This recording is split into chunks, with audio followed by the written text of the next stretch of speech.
அந்த மாதிரி இப்போ வந்து என்னன்னா, ஈரான் இப்போ போர்ன்னு தொடங்குச்சு அப்படின்னா, அது நேரடியா அமெரிக்காவையும், இஸ்ரேலையும் தாக்கும். அது ஒரு பெரிய பாதிப்பை ம். ஏற்படுத்தும் அமெரிக்காவுக்கு. அமெரிக்காவ எப்படி தாக்க முடியும்? அதான் கப்பல் இருக்குல்ல, ஓ! இவங்க கப்பல் அனுப்புவாங்களா? அந்த இது கப்பல் இருக்குல்லம்மா, இப்ப அமெரிக்கா கப்பல் அங்க போய் நிக்குதுல்ல. ஆபிரகாம் லிங்கனுடைய ஆமா, அத ஒண்ணும் இல்லாம தண்ணியில முக்கி விட்டுருவாங்க. அது ரொம்ப பழசாகி போச்சு. ம். அது பழசு தான் காட்டுறதுக்கு ஓட்டைய போட்டு விட்டுருவாங்க.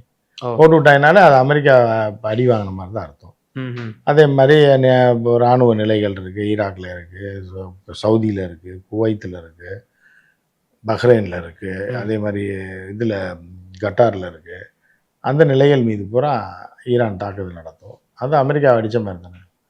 அது வளைகுடா ஒத்துப்பாங்களா?